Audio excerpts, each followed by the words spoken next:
সমাজে অনেকে যাদের সাথে দেখা হয়, যারা আমাদের সাথে একটা সামাজিক সম্পর্ক আছে, তারা গল্প করলে প্রায় বলেন যে স্টার্টিং ওয়াজ ভেরি এক্সেলেন্ট, শুরুটা খুব ভালো মনে হচ্ছে।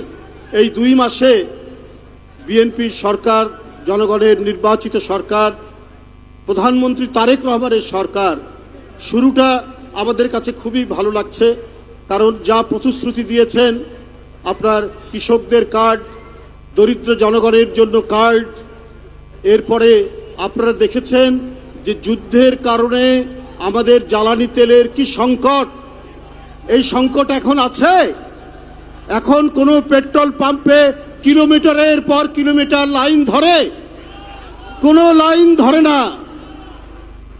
এরপরে দেখবেন একটা অসময়ের বন্যা হয়েছে সুনামগঞ্জ, মৌলভীবাজার ওইদিকে। এই অসময়ের বন্যায় তিনি সাথে সাথে প্রতিশ্রুতি দিয়েছেন যে আমরা 3 মাসের কৃষকদের যে ক্ষতি হয়েছে, আমরা 3 মাসের সেই ক্ষতিপূরণ আমরা দেব। এটাই তো হলো ব্যবস্থাপনা, এটাই তো হলো দক্ষতা, এটাই তো প্রশাসনকে এবং জনগণকে ঠিক মতো পরিচালনা করার নিদর্শন। তাই মানুষ বলছে যে শুরুটা খুব ভালো, এটা কি কন্টিনিউ করবে? ভাই, যার প্রথমটা শুরু, যার সকালটা ভালো তার সারাদিনটাই ভালো, এটি একটি ইংরেজি প্রবাদ। আমরা বিশ্বাস করি ভাবেই যাবে। উপস্থিত ভাই ও বোনেরা, আমি 2টি ছোট্ট কথা বলে আমি শেষ করব।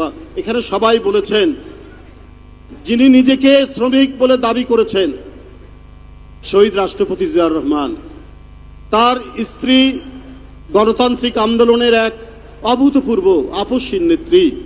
তিনি বলেছেন, আমি শ্রমিকের স্ত্রী। আজকের এই বিশাল শ্রমিক সমাবেশে তার জ্যেষ্ঠ পুত্র, আমরা জানি যে অনেক কাজ থাকার পরও অনেক কাজ তিনি সেখান থেকে না গিয়ে তিনি এখানে এসেছেন।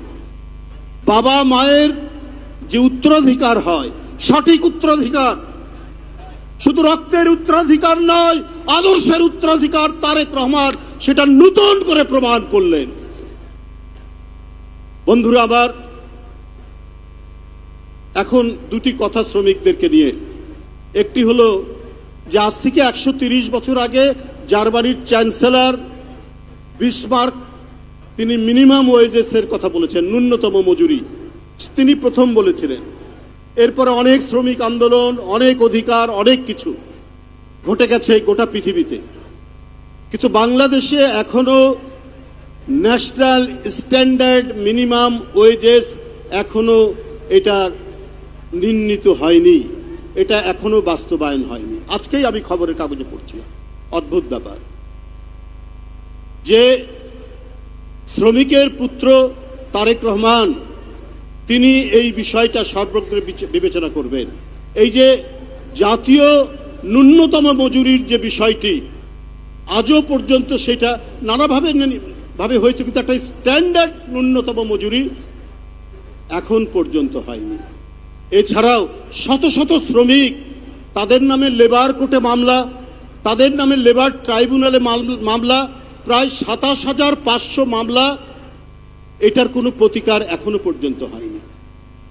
তো এই বিষয়গুলো আমাদের প্রধানমন্ত্রী নিশ্চয়ই তিনি কগনিজেন্সে নেবেন এবং তিনি নিয়ে এই শ্রমিকদের স্বার্থে যে কাজগুলো করবেন সেই কাজগুলোর মধ্যে এগুলোই তিনি দেখবেন যে শ্রমিক টাকা পাবে কোথায়, ও মামলা চালাবে না সে কলে কারখানায় সে উৎপাদনের মধ্যে কাজ করবে। আজকের সভ্যতা, আজকে সভ্যতার চাকা সপ্ত শ্রমিকদের শ্রমে, সপ্ত শ্রমিকদের ঘামে, সমস্ত কিছুই তো শ্রমিকদের রক্তে। তাদের ন্যূনতম মজুরি এটা নিশ্চিত করা দরকার। পাশাপাশি আজকে জুট মিলগুলো বন্ধ, এই জুট মিলগুলোকে কিভাবে আবার রিভাইভ করা যায়, কিভাবে সচল করা যায়, এর ফরওয়ার্ড লিঙ্কেজ ব্যাকওয়ার্ড লিঙ্কেজ করে এগুলোকে করা যায় কিনা একটা জাতীয় পলিসি করে এই জুট মিলগুলোকে, যাদের অনেক সম্পত্তি আছে, কিন্তু এই সম্পত্তিগুলো কাজে লাগিয়ে আবার জুট মিলগুলোকে সচল করলে আমাদের লক্ষ লক্ষ শ্রমিক বাংলাদেশেই তাদের কর্মসংস্থান হবে। দেশনেত্রী বেগম খালেদা জিয়া আদমজি জুট মিলের সামনে তিনি 210 মেগাওয়াট বিদ্যুৎ কেন্দ্র করেছিলেন, 80 মেগাওয়াট গাজীপুরে, এই সমস্ত খুব পরিকল্পিতভাবে ষড়যন্ত্র করে এই আপনার কি বলে বিদ্যুৎ কেন্দ্রগুলি বন্ধ করে দেওয়া হয়েছিল শেখ হাসিনার আমলে। আত্মীয় স্বজনকে বেশি টাকায় প্রাইভেট কুইক রেন্টাল করার জন্য এই সরকারি বিদ্যুৎ কেন্দ্রগুলো বন্ধ করা হয়েছে। তো আমার বিশ্বাস এই বিষয়গুলি প্রধানমন্ত্রী দেখবেন এবং যথাযথ ব্যবস্থা নেবেন।